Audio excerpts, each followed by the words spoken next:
Instead of browsing retail websites and filling my virtual shopping basket with things that I don't need, I am going to do something productive today. I am going to look for a job. It's hardly an earth-shattering thing to do, but I haven't worked for 3 years, and the thought of putting my CV out there is enough to give me butterflies. But that's not the only thing that I'm anxious about. I'm not sure how Craig will take the news about me wanting to go back to work.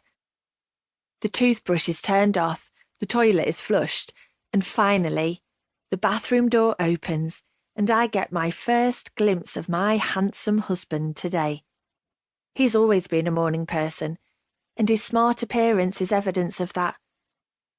The clock beside the bed is showing 6:06, but my man is up and ready to take on the world, which is more than can be said for me, as I lie beneath the duvet suffering from a bad case of what can only be called bedhead. "Oh, you're awake," Craig says, obviously surprised to see my eyes open and watching him from across the spacious bedroom. "Sorry, I thought I was quiet." "That's okay, I want to get an early start today," I tell him, knowing full well he will be intrigued enough to ask why I need such a thing, unless he presumes that there is a sale about to start on one of my favourite retail websites. "What for?" he asks, putting on his tie and growing more dashing by the minute. "I was thinking about seeing if there are any good jobs available," I say, nervous to see what the response will be. It's not that he wouldn't want me to work, it's just that he might not understand why I would feel the need to. "A job?" he replies, pausing as he pulls on his suit jacket. I'd expected him to be surprised. Maybe it's a silly idea. "I didn't know you wanted to get back into work," he says, now fully dressed and ready to leave. "I thought you were happy not having to go to an office every day."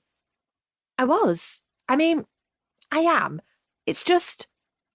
I pause, not wanting to get into it just before he's about to walk out the door. I don't want to make him late. Then he definitely will be speeding.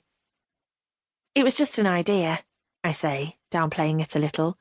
"We can talk about it tonight." Craig smiles and moves towards the bed, leaning over me and kissing me on my forehead. "Whatever you want, darling."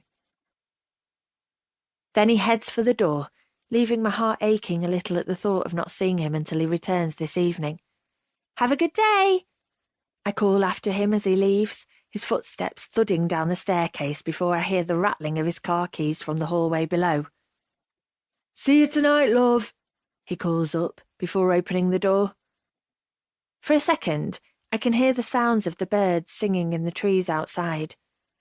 The fields around our home filled with the sounds of nature, as another day dawns in our rural retreat. Then the door slams and there is nothing but silence. Home alone, as per usual. 2. Craig. I can't believe Megan is thinking about getting a job. I thought she was happy with our arrangement. I make the money, so she doesn't have to. I'm the breadwinner, and she keeps the home fires burning. I go to work, she stays in the house. That's how it's always been since we got married. It's how I want it, and I thought it was how she wanted it too. But I guess I was wrong. Something has changed, and now she's talking about getting a job. We'll see about that. Opening the driver's side door on the black Porsche parked outside the house, I hop inside my expensive vehicle and feel the familiar thrill of knowing that I will soon be powering it through the quiet country lanes towards the train station. As I fire up the engine and put the car into reverse, I don't even need to glance at the time on the dashboard because I know exactly what it will be. 6:15, on the dot. I leave at the same time every day, and I arrive home at the same time every day. I like my life to have structure and routine, and as few surprises as possible. Which is why Megan's admission this morning has me so riled up. Pushing my foot down on the accelerator pedal, I guide the beast at my fingertips down the quiet road, past the farmer's field opposite my house and in the direction of the small train station, where I will catch the 6:32 service into central London. But my mind isn't on the twists and turns of the route ahead.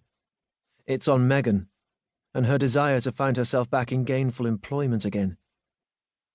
Most women would be happy if their husbands earned a fortune that allowed them to not have to commute every day to a job they loathed.